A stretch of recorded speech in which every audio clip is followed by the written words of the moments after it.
Good evening, everyone. A very warm welcome to today's session of Stop and Recharge. The topic for today is Keep It Simple, Keep It Steady. I have a great pleasure in welcoming and introducing our guest speaker, Dr. Kala Iyengar from Peace Village, New York. Dr. Kala has visited Toronto many, many times. Every time she comes, it is such a pleasure to listen to her. Her visit is long overdue, and hoping that when things get better, she will be coming pretty soon. So, Dr. Kala has been practicing Raja Yoga meditation for over 30 years. Dr. Kala Iyengar is a pediatrician by training and a spiritual teacher by passion. Dr. Kala was born in India and educated in India, and then practiced medicine both in India and New York.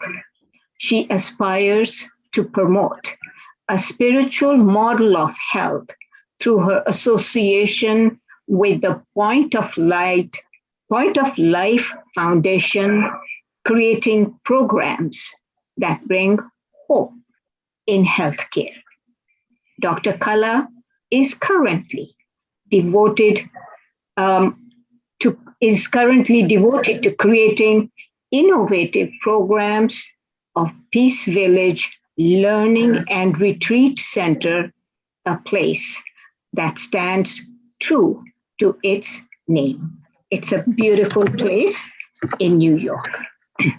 Her fervor for a new order of human values of well being is reflected in her dedication to the work of Brahma Kumari's World Spiritual Organization, USA.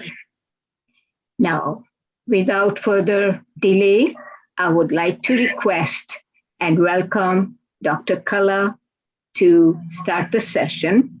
But before that, this is a humble request for each one of you, if you can turn on your videos so that Dr. Kala can see each one of us. Thank you very much. Let's enjoy Dr. Kala's presentation. Thank you. Thank you.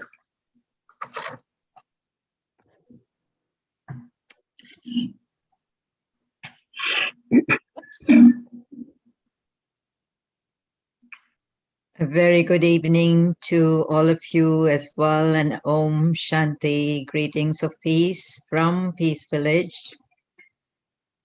Thank you, Sister Pam, for that intro.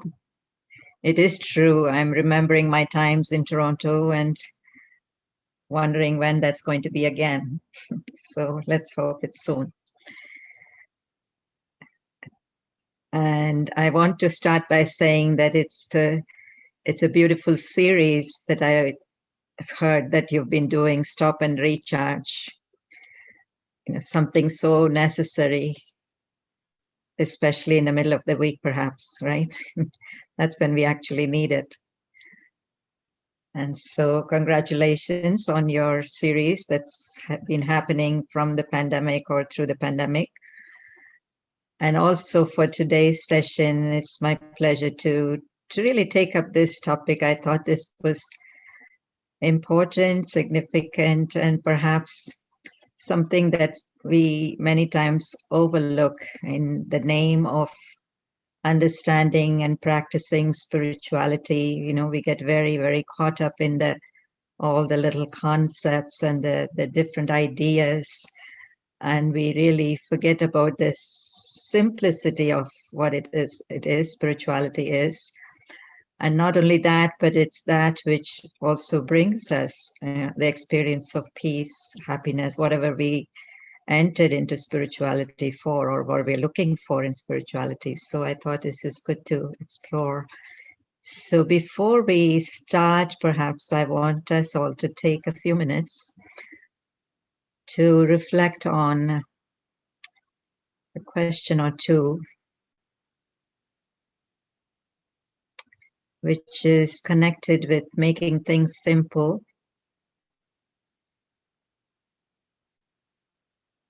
And so the question that we ask ourselves, each one asks themselves,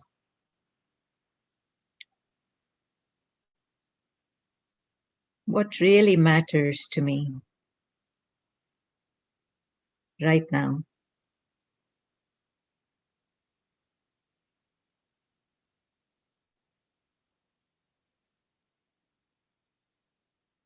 What really matters to me right now?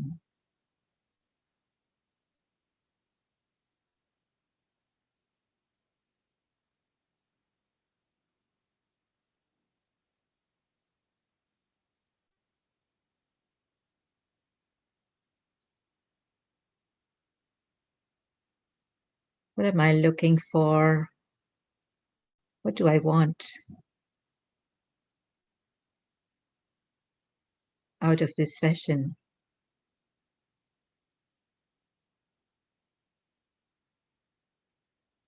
These next few minutes.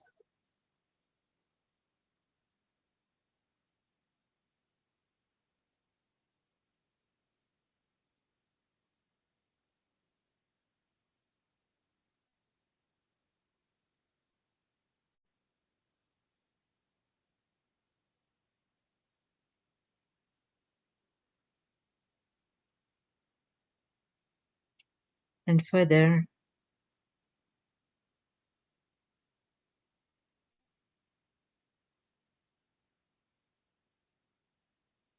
what is it that I need?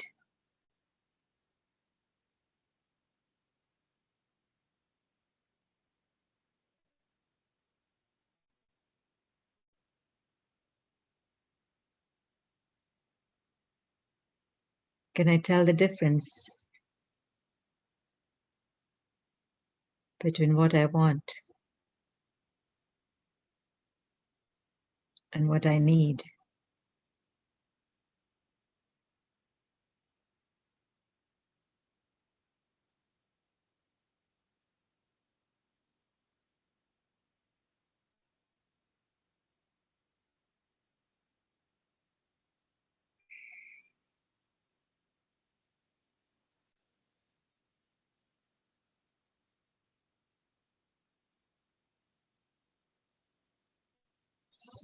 So,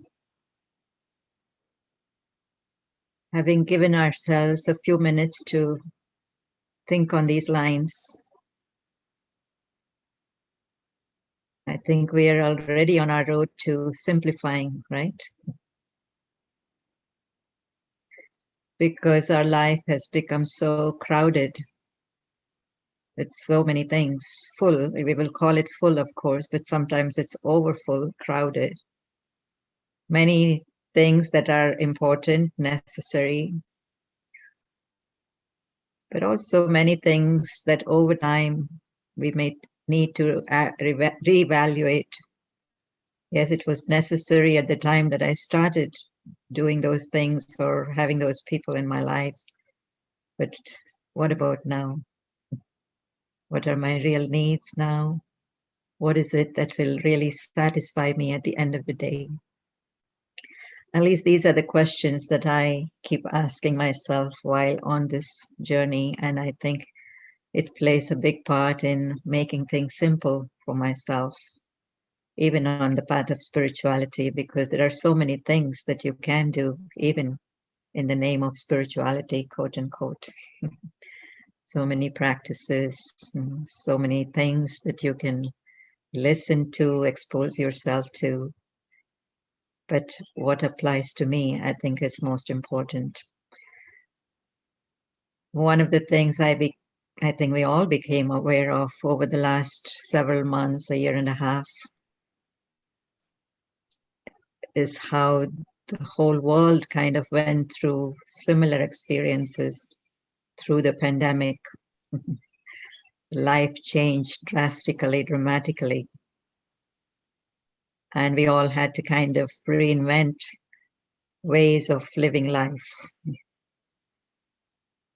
And I think one of the big things, especially for people who are very much involved in world and work and everything, and people, of course, is that we had to kind of rethink our whole strategy on our systems. And we started kind of, rethrashing, how are we going to do this? How are we going to do this, together as groups of people? But one of the things I realized also is that all those systems, that we either keep it simple or we complicate, they have a lot to do with our individuality, right? All the individuals that are together making up that system. So perhaps, for example, one person, may want it done one way, the other person may want it done totally the opposite way. And so it kind of complicates things, right? The differences actually complicate things. So before we can actually simplify systems, one of the things we believe very strongly within the Brahma Kumaris is that we need to simplify our own self, our own personal, whether you call it beliefs, practices, ways of living life. So it has a lot to do with our individuality also. And so the thing I think, as you all know, that most of the times we are talking about individual change and how that individual change then leads to the systemic change, whether at work, whether in the society, or even in the family. That too is a system, isn't it? Few people together living in the family, even that can be a discord if all the individuals don't come together under the same belief or practice. So really we deal with things on an individual basis, and so from the system to the individual. And so this, what we're talking about is really how does it apply to me personally and first foremost. Because the human tendency, our tendency is to kind of jump to the next step, but I can't always practice this in my work setting because my people are not going to allow me to do that. Right. So first and foremost, let me see if it really appeals to me, applies to me in an individual setting even. When I thought of simple, making things simple, one of the things that came to mind was my childhood days. I guess it's probably true for everybody, how things were simple in those days. And I was trying to kind of point out all the factors that made things simple for us at that time. And of course, you will say that, yes, the mind of a child is simple. We didn't think about so many things. We didn't have to think about so many things. We had our parents, our family, everyone taking care of us. And so things were very simple. We just had kind of followed along. But I also thought of another aspect, and that was we kind of had a little pattern set for the day. You get up in the morning and you go to school, and things happen at school. You come back, you kind of have your midday break or whatever.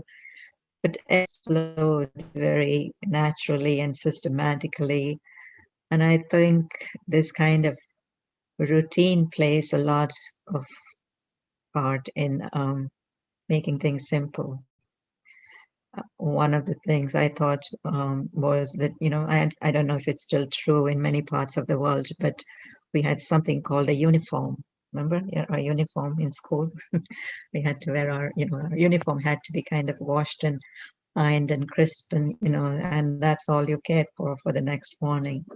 That too, I guess your parents would have taken care of it, but you didn't have to think of, what do I wear today? Right? You didn't have a huge wardrobe to choose from. And I think they kind of, had that system for a reason, to simplify the mind of the child so that the real energy can go into the learning, that what's important at that point in time, not to be distracted by, the variety and the showiness and all of that. So I was just thinking, it's always nice to have that kind of, and of course you would say, who wants to go to work on a uniform? You're you're right, but that's just an example that I was saying, that that you just didn't have to think too much about anything. Life was all set in motion in that way, and of course a lot has changed about life in general and about people in general. So I don't think we can really, compare. I'm not meaning to compare, but just if we were to draw out elements, that's made it seem like everything is simple, then we could perhaps introduce it in small amounts here. And so the routine of the day comes to mind. And that's not to say that there are not days that you can make exceptions, right? Any routine, hard and fast, over and over and over, with no freedom whatsoever for any kind of odd things to happen, out of the way things to happen, is very, pressurizing.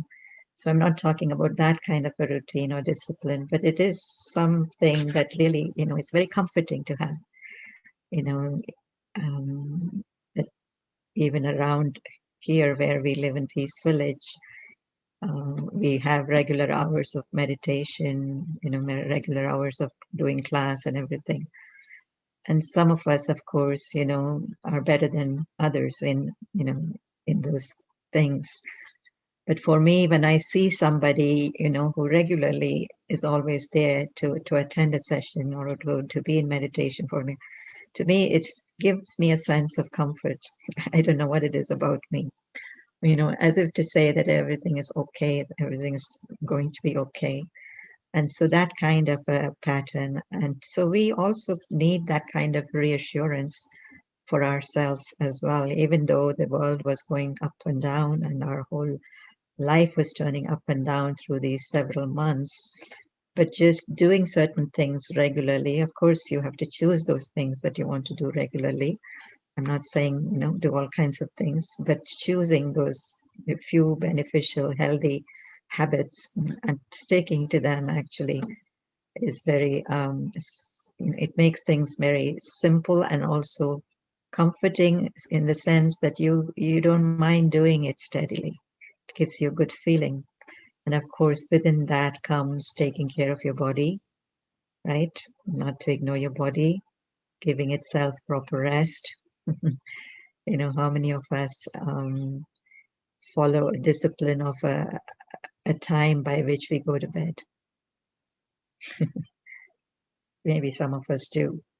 But I find that is very comforting, when you set yourself into an automatic alarm clock, when you don't have to overthink or overdo after a certain point, and you give yourself that amount of rest. And we also have given ourselves a kind of a routine, a healthy pattern of eating, for example, healthy food. It's not haphazard, it's not untimely, it's not just anything that comes along, but that you kind of put your energy into creating something nutritious, something regular for yourself. I think these things actually make things, and again, because every day, of course, you need variety. It's not going to be the same thing over and over again. But just the fact that at a certain time, you have finished everything to do with eating, right? Cooking or making food or feeding or, eating yourself. And you have the rest of that time to do what you can really enjoy, what's available, what you have to do in other areas of your life. So I think that also simplifies some kind of a timeliness, so to speak, in our routine. And these are all, of course, things to do with just physical, taking care of the self. But what about the mind? It's the same thing too, right? So we cloud our mind with so many things that are not perhaps necessary for that particular time. Of course, well, as I said, life has become very expansive. The world has become very expansive, and we need to know a lot more than we used to have to know, a few years ago even. But that doesn't mean that the mind has to be occupied with those things all the time, right? So just being mindful of what is in the mind. you know, there's so much talk about mindfulness these days, that everything that we do, let's be mindful of it, in what kind of awareness we are doing it. And in the same way, let's also be mindful of what we fill ourselves in the mind with. So it's the same thing, right? Mindful, right? F-U-L-L, or you can say mindful, F-U-L, right? Mindful. So just being mindful of what's happening within our head. And it's our choice, to give ourselves a break and to give ourselves a choice. And one thing that I'm also realizing, more and more, is something to build into that routine, or, daily, I wouldn't say discipline, but daily order of the day, pattern of the day, some kind of, conscious effort to spend time in nature, because nothing is more simple than nature. And yes, of course, if you cannot find yourself on the beach or in the woods or anything like that, but just wandering, even whatever nature is around you, even the sky, even the moon, even the sun, or even your own body, because that's such a big part of nature too. How the body kind of goes on, day after day, hour after hour, minute after minute, moment after moment, doing all the things that it does. So some kind of a practice to be in nature, notice the rhythm of nature, the pace of nature. The pace, you can't really rush nature, that, right? And one of the things about complicating life is that we want to rush everything, right? We want everything done fast. We want to sow the seed today, and tomorrow we want to reap the fruit of that thing. And nature is saying, no, give me time. You've just sown the seed, so let it take its time to form its roots, to give it some water, give it some sunshine, give it some tender loving care, so to speak. So all the elements that make life grow, nature teaches us that, when to keep moving, when to stop, how to observe that rhythm of life.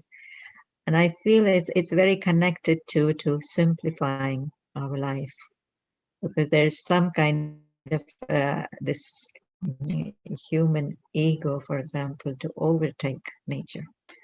Can we really do that? Can we really overtake nature, or are we always better off when we are aligned with the pace of nature? So I just feel, even if it is as simple as going out and smelling the air. Of course, I'm talking about, where I'm living, the air is clean and free, but I'm hoping that everybody will have at least a little window to look through, right? A little window to look through. And every time that you go out, I just identify something in nature that you can focus, you can observe, and you can really enjoy as much also.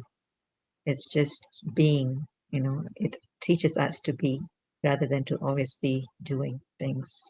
So those are some of the things that I was thinking, that to build into the routine of the day, how we can, of course, honor the body, honor the mind, honor, of course, the spirit, the soul. If you're already on a path of spirituality, then definitely you want to dive even deeper than just, finding out what's happening in the mind.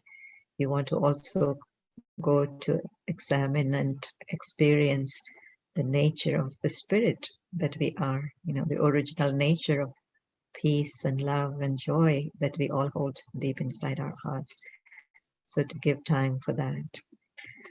And especially, I would say, the beginning of the day and the end of the day, to make them significant, because they are so important for the whole rest of the day. The end of the day, of course, is important for us to get a good sleep, right? To make sure that we have freed our mind, that we have kind of taken care of anything extra, anything waste. We have a process of, purging it out, whether it is through your own reflection, through your own journaling, or through your conversation with your elders. For little children, I would say, if they go to sleep with all kinds of things in their mind, I would always tell the parents, do you spend quality time with your child before they go to sleep? There's a lot of their mental problems, sleep problems, hyperactivity, all of that comes from not having that quality time, that gives, that parents can give to their children. So the beginning of the day and also the end of the day, to make some strong practices, to spend time with yourself, to spend time with nature, to spend time with God, and then everything else in between will actually take a much better shape, as I know. Now, many choices, right? When you reflected on that question, what really matters? What really do I want? What really do I need? You come up with a huge list on both sides. What do I want? What do I need? And of course, those are all physical things, but also mentally, inside also, there's so many choices that we have to deal with any situation or any person, or even my own self, my own nature. Sometimes I find my own nature is, kind of making things complicated. I know about it, but I can't change it because I think that that's my nature. And the question is it really true that I cannot change my nature? You know, if I find that some particular nature of me, whether it is being critical, for example, right? I look at things with a very critical eye, and most of the times my critical nature is not really helping anyone or anything, but it's actually harming me because I'm the one who is continually thinking and complaining about that, thing that is not right. So if it's not working in my favor or in anybody's favor, then I should have a way to look at that nature and to make that into something that is more beneficial. So this is what I mean by simplifying is actually our own choice. And one of those things is, the habits, the nature that we are very much used to. It's my nature, it's my attitude, or it's my, personality, if you want to call it. And so to take a dive into the inside. And one of the things, as I said, is the nature of rushing, the nature of trying to pack a lot into a small period of time. And again, I'm very sensitive to the fact that our jobs are getting more demanding. Our, friends and family perhaps are in much more demand of our service. And, we do have to devote more of our time to all of that. But also to be very realistic. How much can we actually do for others without taking care of ourselves? This is the most important part of simplifying life, because sometimes we do for others, or we think that we're doing for others much more than we are giving to our own selves. And you can do it for some time, but not for long, not for over a long period of time. So slowing down is probably something that you want to think about. Starting, of course, with walking. How slow do I walk, or how fast do I walk? You know, I don't mean that you're sluggish, that you're making other people impatient, waiting for you. But just this whole habit of, I finished this, now on to the next. I finished this, now on to the next.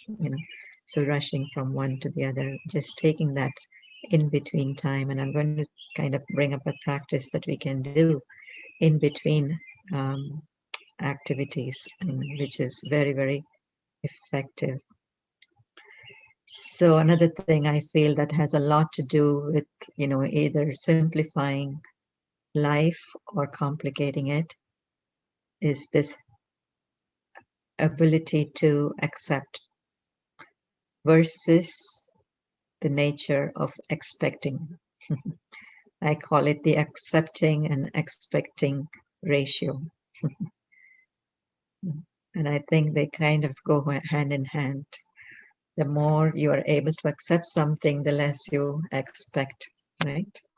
And the less you can accept something, the more you expect. And a big part of, complicating or making things difficult, at least for ourselves and for others, is expectation. And one of the biggest lessons of spirituality, one of the main lessons, I think, of spirituality is learning to accept.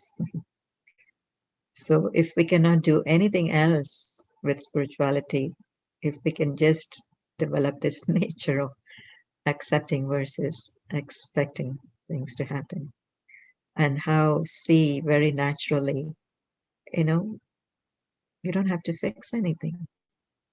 So much of our time goes in fixing things and thinking about fixing things and thinking about fixing things, right? And planning for it. And some of it is necessary, of course. And it's always good to have an aim to improve things. I'm not saying we shouldn't be ambitious, we shouldn't be positive in our attitude of trying to make things better, but we shouldn't get stuck by the same token. Because when we get stuck, then we have to find alternate routes, and then if that doesn't work, then we have to find other alternate routes. But just deeply accepting that,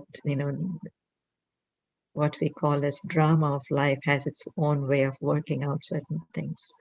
So not to overburden ourselves, with I, we, again, this, I have to do that. A lot of it has to do, of course, with ego, right? And once you're able to let go of that, a lot becomes easy. The other quality that I feel that's very connected to being simple or allowing simplicity to flow in your life is to be honest, right? Being very honest. And that's a huge lifelong learning, to learn about honesty.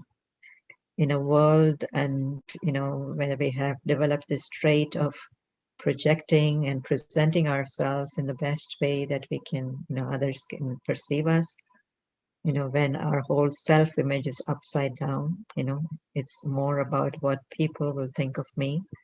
It's more about what, I'm projecting.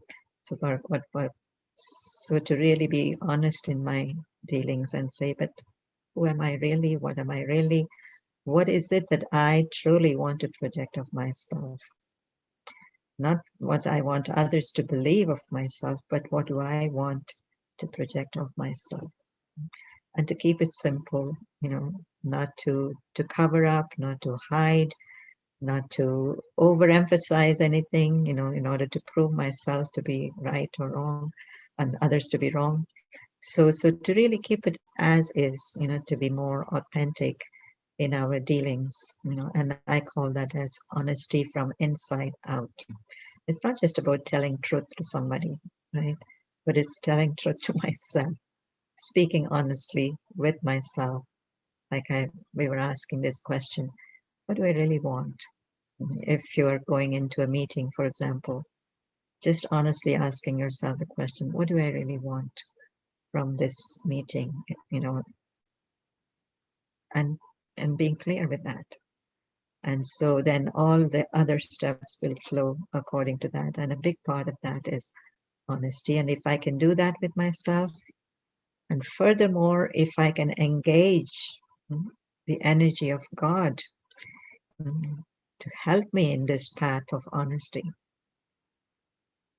then I can also prove that honesty to everybody else, right? Otherwise, sometimes, you still end up, I want to be honest, but I don't have the courage to be honest, right? And so the courage really comes when we bring in God into the equation.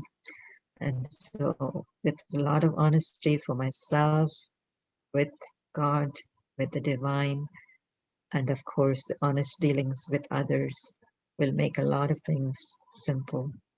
And this includes having to say no sometimes, right?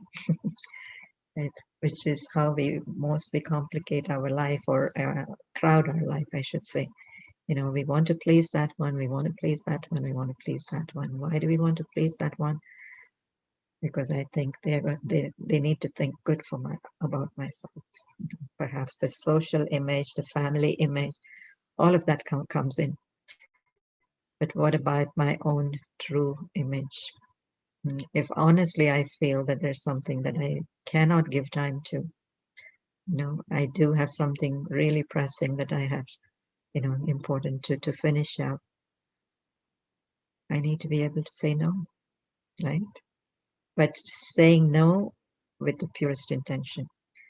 It's not because I don't like the person, or it's not because I don't want to give cooperation. I don't want this person to give cooperation, but it's simply the fact of life that I can only do so much, right? And so to be honest enough to say it, without hurtful feelings or without guilty feelings, I think simplifies life a lot. Honest dealings with everyone. The other thing that I thought to simplify life is, life is so much about giving and receiving both. And to honestly look at this equation of life of giving and receiving. And I think all of us are good in one more than the other, right? Perhaps those, part of spirituality is really to make that balance very even. That I'm able to give, but there are also times in which I can receive with a lot of gratefulness. There's a lot of gratitude for what I'm getting, either from an individual, either from the group around me, either from the drama of life, whatever is happening to me, I'm able to receive the most benefit from that. One is just acceptance and staying with it, but this is actually receiving it as a gift, that it's actually helping me to move ahead, to progress. And so to a lot of gratitude in the whole thing. So giving also the same thing. It simplifies so much. It relieves the burden of having too much. Of course, when I'm talking about physical things, when we possess and overpossess and, have so much that we think of ourselves, and the rest of the family or the society or the world is in need of something, and that equation of imbalance doesn't allow ourselves to be peaceful, allow ourselves to be comfortable, as much as we would have liked to be. So this attitude of giving and also receiving to make that equation, balanced. So basically, I think when we talk about all these choices that we have to make, one thing that is kind of an umbrella for all of that is to really think seriously about cultivating an inner life. We are so caught up into the outer life, the physical aspects of day-to-day living, that we forget about all of these beautiful ideas in the rush and the moment of things. So can we do something to kind of acknowledge and honor that inner life? Because we do all have that inner life, whether it is consciously or unconsciously. Things are happening inside of us. But why don't we do it consciously? So that the right things can happen inside, the right feelings can emerge, the right thoughts can emerge, the right habits and the right kind of behaviors can emerge from that. So really to take time to cultivate that inner life. And I think that's what these sessions are all about, right? So that you're getting closer and closer to running parallel to that inner life. That your outer life is also there, but it's also running parallel. It's not taking off in two different tangents, that you're kind of bringing them both closer together. It has to do also with the lessons that are learned, not that we don't make mistakes or we don't take wrong turns, but then again, we don't want to do it over and over again, right? That makes things even more complicated. So once is enough, twice is enough, but not the third time. So the habit of reflecting on the day, reflecting on some of our decisions, some of our interactions, learning our lessons, letting go of things that are not, working in our favor, and really adopting virtues, values, powers along the way. I think this is all very important. I do want to just touch upon a little bit about practices. Um, and of course, we've already talked a little bit about practices, but one thing that I think we need to consciously develop a practice around is the amount of information that we expose ourselves to. The information age. A lot of it is important, a lot of it is necessary, but how much and when and how much time do we give to that? And I have this formula, and it's usually about being selective to the information that you want to receive, you want to read, you want to disseminate, or you want to think about. Being selective. And of course, we've had numerous examples of how wrong information has made such big impact, negative impact. And so not to be vulnerable in that way, but to really be discreet and to be selective in how often we check our emails, our WhatsApps. Of course, we all hold positions that are, demanding that we be on the computer all the time. That's a different story. But when it comes to our personal lives, when it comes to our social lives, I think we need to be very, very discreet, and that can simplify a lot. One of the most beautiful experiences that I can share is even if I take a half a day of discipline to myself, that I'm not going to do the computer today, or I'm not going to do for these few hours at least, I'm not going to check my phone. The amount of freedom and the amount of simplicity that the brain feels, let alone the soul or the intellect, but the brain feels, it's coming back to its simple and original way of thinking and doing things. So we have to be selective. And the other important practice, as I was saying, is in between activities, this stop practice. Stop, S-T-O-P, right? And STOP is stop, of course, everything that you're doing. Be in the moment, completely acknowledging the moment. Right? Thoughts. Again, 3 thoughts are connected to breathing. So I usually, combine the two, just 3 or 4 deep breaths, and see how I can connect my thoughts, slow down my thoughts, connect them to that breathing, observing what's happening inside of me, right? And then proceeding. Because you would have already found a little calm when you do all of this, when you stop for the present, when you examine your thoughts and connect to the breath, and when you observe your feelings or whatever sensations that are around you and inside of you, you're already starting a new beginning.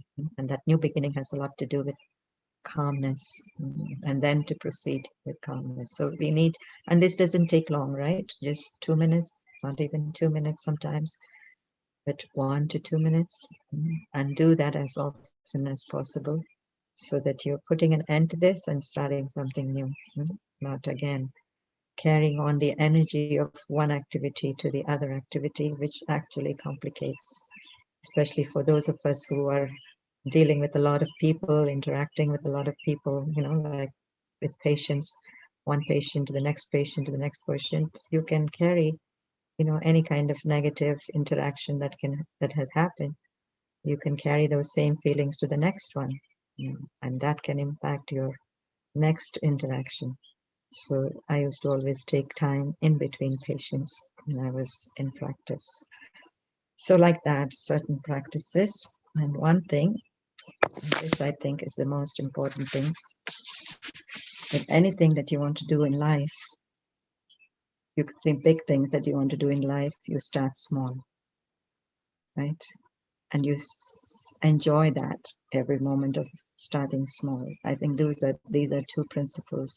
Start small and enjoy what you have started doing, and do it consistently and consistently. Start today and do it consistently. There's a beautiful little address that I came across, and I thought, this is nice, I'm going to be reading it. And it's a commencement address by a Navy admiral that was given several years ago. And it has to do with this habit of starting small, but doing it consistently. So here's what he says. Every morning in basic SEAL training, this is the Navy training, my instructors, who at the time were all Vietnam veterans, would show up in my barracks room, and the first thing they would inspect was your bed. It was a simple task, mundane at best, but every morning we were required to make our bed to perfection. It seemed a little ridiculous at the time, particularly in light of the fact that we were aspiring to be real warriors, tough, battle-hardened SEALs. But the wisdom of this simple act has been proven to me many times over. If you make your bed every morning, you will have accomplished the first task of the day. It'll give you a small sense of pride, and it will encourage you to do another task and another and another. By the end of the day, that one task completed will have turned into many tasks completed. Making your bed will also reinforce the fact that little things in life matter. If you can't do the little things right, you will never do the big things right. And if by chance you have a miserable day, you will come home to a bed that is made, that you made. And a made bed gives you encouragement that tomorrow will be better. So if you want to change the world, start off making your bed. Especially for those of us who don't like making bed. Right. So of course, this was of course for college kids going out, but I think it applies at any stage in our life. You know, how we kind of shove down these little tasks under the bed and go on with the big things and hope for miracles to happen. But these are simple traits, simple habits that go a long way in creating that big impact, most importantly in our own personality. So I want to take a few minutes now for meditation.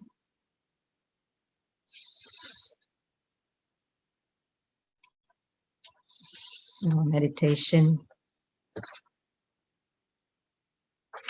as we said today, that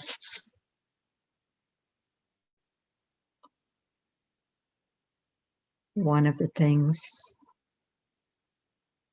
that makes things appear bigger than they are is our attachment.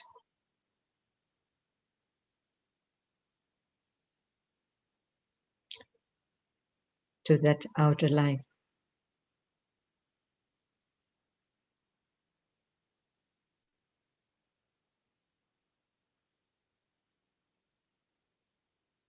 And not enough attention to our inner life.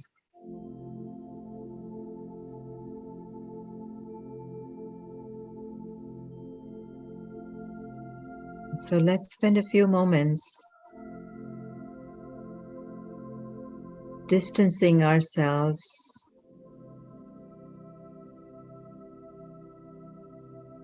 from what we would normally consider important or big.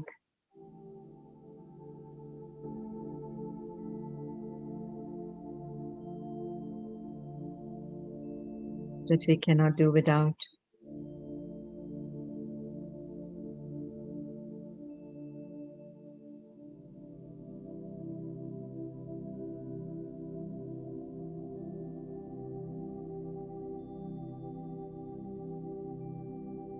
Imagine that the mind is connected with a lot of subtle threads, some small, some big.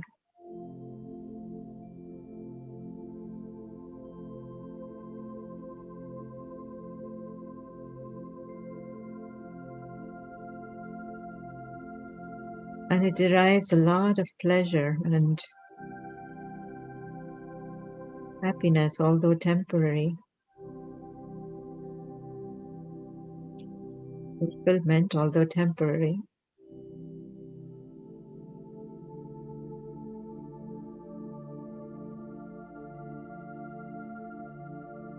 From so many aspects of that outer life.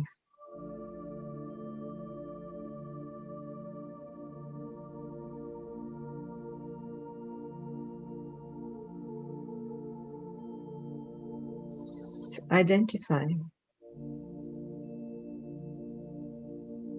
maybe one or two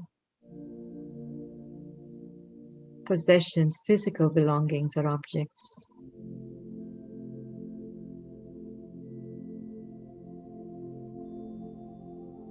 that you think you have a very strong connection or attachment with, that you can't do without.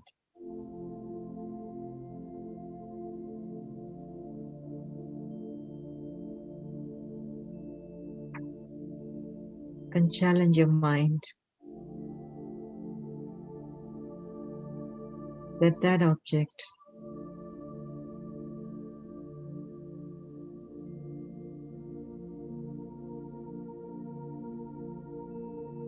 has been taken away just for a short time.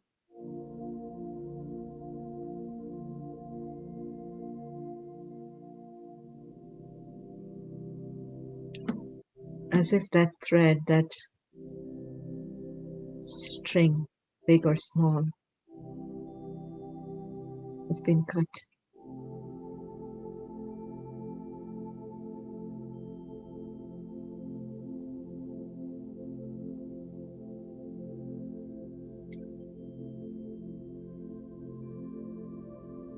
Get a sense of how you feel now without that object.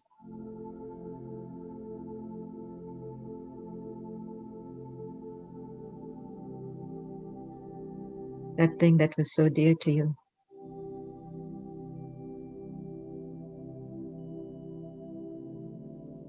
That you said you are so used to it and you can't do without it.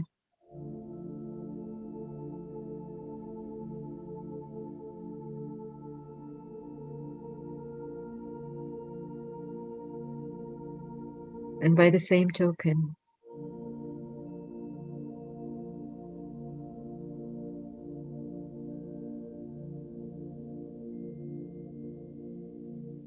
you can continue this practice identifying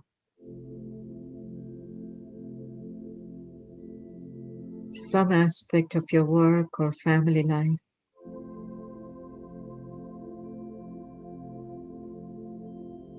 that you feel you cannot do without.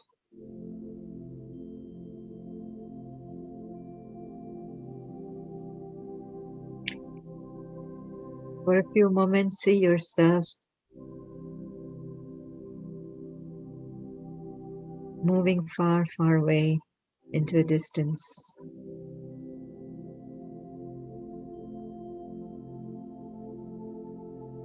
Almost like up on a flight.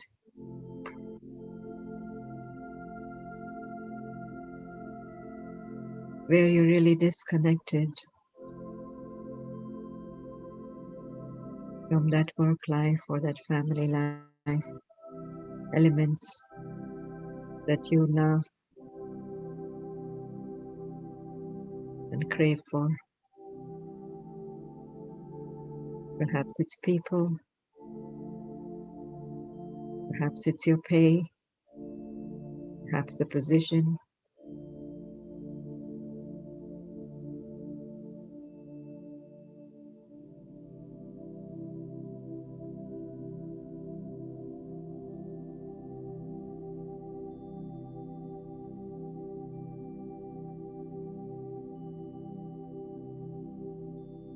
And you get to see that you are not really all of that.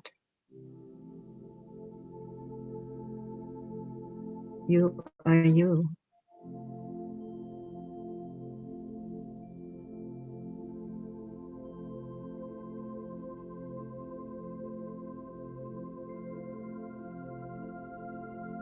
A being who can think and feel and reason, decisions.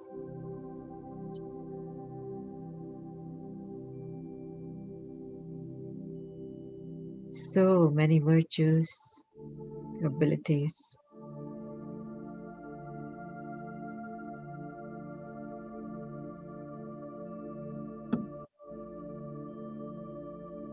And you even lose sense of the times that you're in, as if you're a timeless being, so full, so able, so capable.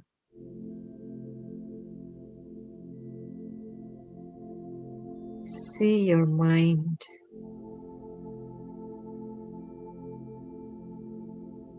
full of the best things in life, thoughts, feelings, best.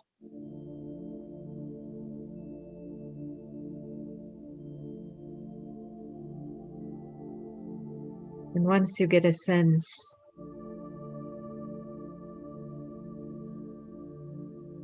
of this inner being,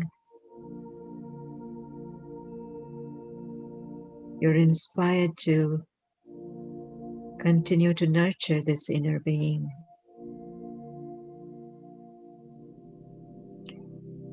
And pay attention to your inner life.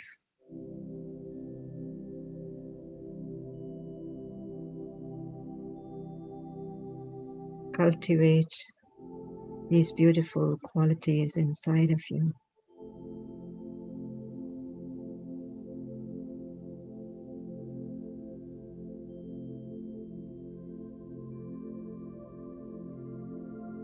And you already feel that life is simple, life is beautiful,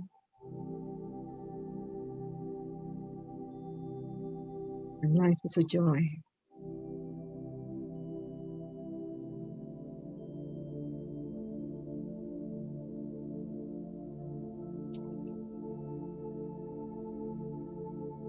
Om Shanti.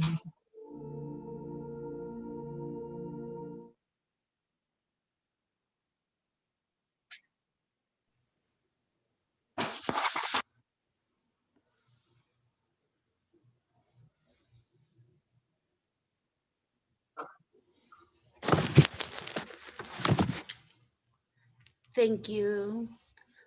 On behalf of everyone, I would like to thank Sister or Dr. Kala Ellingar for your inspiring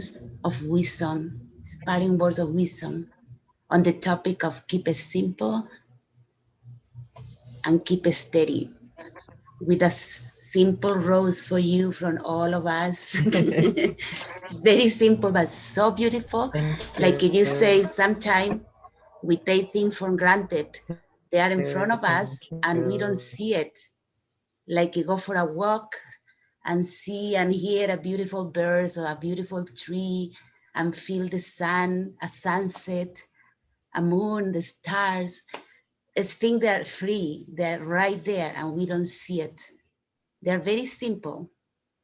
So I would like to thank you from the bottom of my heart and all our hearts to you for being here with us this evening. Thank you.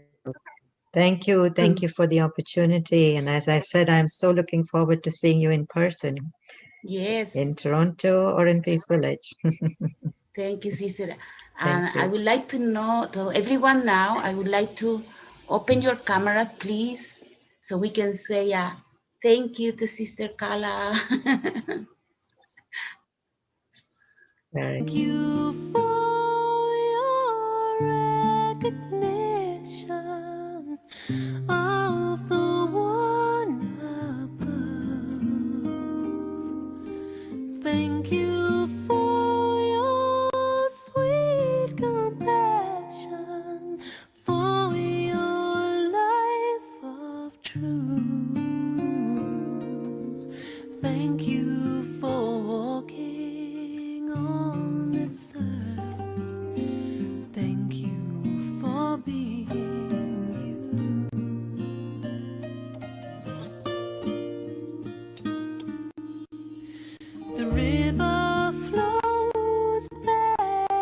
to the